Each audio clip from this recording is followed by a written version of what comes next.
This is Dimitri Lascaris for The Real News. In a 2012 New York Times op-ed, scientist and then director of the NASA Goddard Institute for Space Studies, James Hansen, wrote that if Canada's tar sands were fully exploited and we continued to burn the conventional fossil fuel of gas, oil, and coal, then, quote, concentrations of carbon dioxide in the atmosphere eventually would reach levels higher than in the Pliocene era, more than 2.5 million years ago, when sea level was at least 50 feet higher than it is now. Further, Dr. Hansen wrote, the deposits of sand saturated with bitumen contain twice the amount of carbon dioxide emitted by global oil use in our entire history, and that 20 to 50% of the planet's species would be driven to extinction. It would most likely be, as Dr. Hansen put it, game over for human civilization.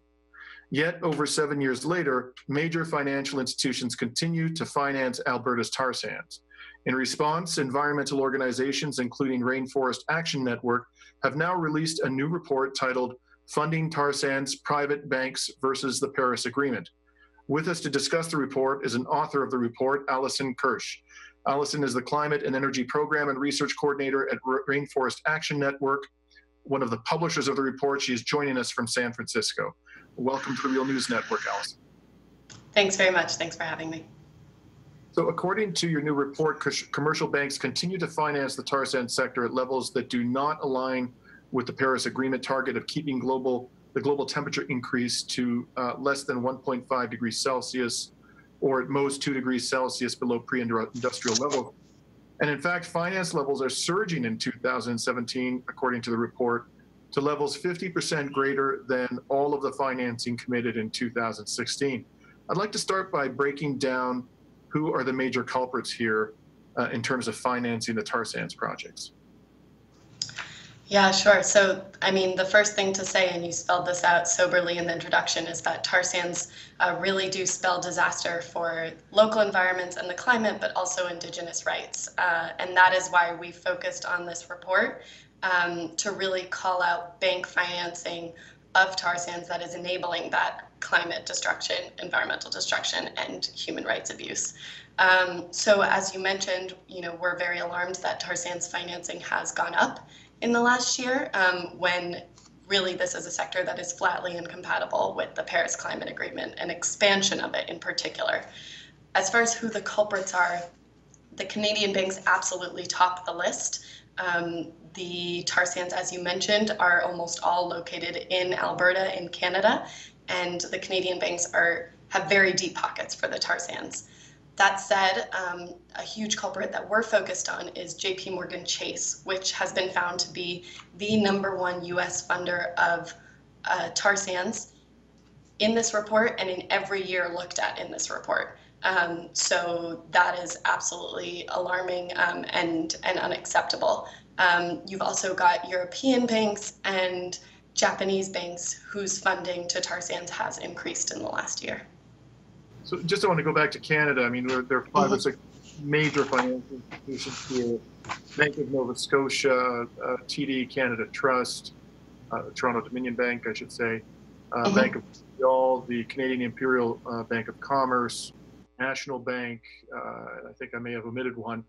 Is one or two of those financial institutions stand out as having a major commitment to financing tar sands projects, or are they all pretty much equally culpable? As far as commitments go, I mean, these banks sort of act as a pack in that they support the tar sand sector as a key pillar of the Canadian economy, which is something that we challenge. That doesn't need to be a given fact.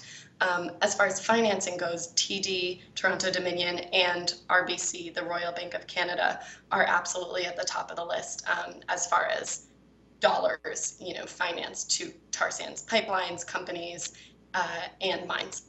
And you mentioned specifically the case of JP Morgan. I understand that there's a quite remarkable discrepancy between the statements of the JP Morgan CEO, Jamie Dimon, about climate change and the enormous finance tar sands projects that JP Morgan has committed. What is the nature of that discrepancy? So when President Trump announced that he would be pulling the US out of the Paris Climate Agreement, Jamie Dimon, CEO of JP Morgan Chase, who was at the time on Trump's business council, stood up and used his platform to say that he, quote, absolutely disagrees with the administration on this issue. At the same time that he was saying those words, though, this report shows that his bank was not acting on them because, as I mentioned, financing tar sands just does not compute with the Paris Climate Agreement's goals of limiting destructive climate change. So that's where we're really seeing the hypocrisy in private bank financing and why we've really framed this report as private banks versus the Paris Climate Agreement. The way I like to think of it is when Trump announced he would be pulling the US out of Paris, he drew a line and he put the Paris Agreement and the international community's commitment to limit climate change on one side, and he put his administration's pro-fossil fuel policies on the other side. And bank policies on tar sands determine which side of the line they fall on. And what we're seeing here is that JP Morgan Chase, the Canadian banks, very, very many of the banks looked at in this report fall on the Trump pro-fossil fuel side of the line, and that is really dangerous. And you mentioned earlier, you talked about some Asian banks, including particularly Japanese banks. Historically, the Chinese petroleum sector has invested significantly in the tar sands. Are there any Chinese banks that are leading the way in terms of financing tar sands projects today, or have they retreated or refrained from getting into the financing of that sector in a serious way?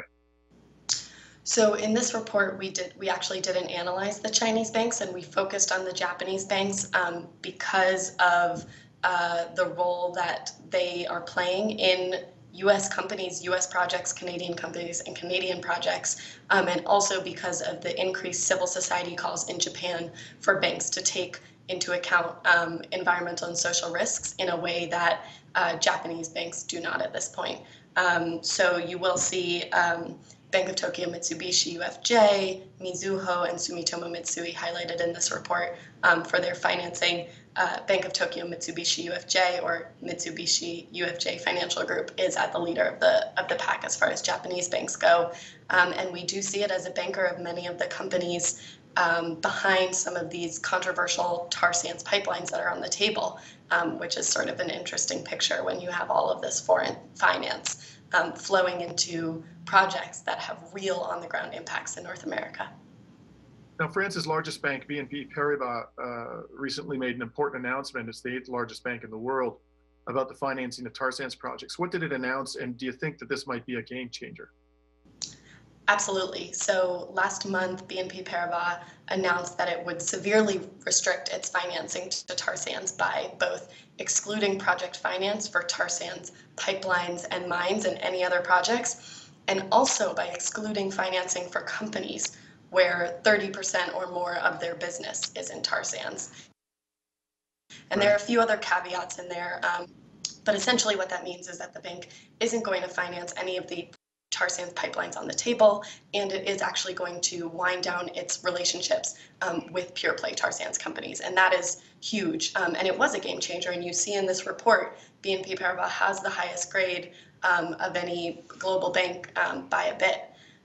So, you know, we in civil society will absolutely be acting as watchdogs to make sure that that policy is implemented and strengthened if it can be.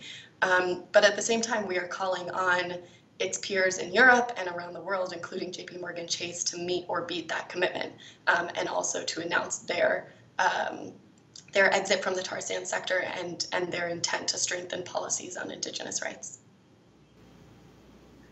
And lastly, and perhaps most importantly, in the view of the Rainforest Action Network, what can the public do to pressure these financial institutions to finally assume responsibility and stop financing the wrecking of the planet by the tar sands industry?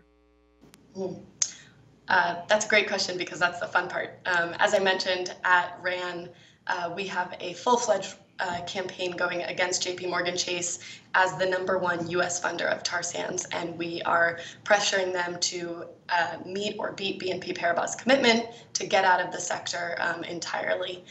So you can learn more about that and join us at ran.org/chase. That's ran.org/CHASE. And we're doing all sorts of pressure tactics to everything from publishing reports such as this to actually showing up at the bank's doorstep to highlight their financing of this destructive sector and make it absolutely unacceptable for them to do so by increasing the risk that they hold every time that they finance one of these companies or projects. This has been Dimitri Lascara speaking to Alison Kirsch of the Rainforest Action Network about a new report showing remarkably that the financing of dirty oil tar sands projects is on the rise. Thank you very much for joining us today, Alison. Thanks for having me. Great to talk with you. And this has been Dimitri Lascaris for The Real News.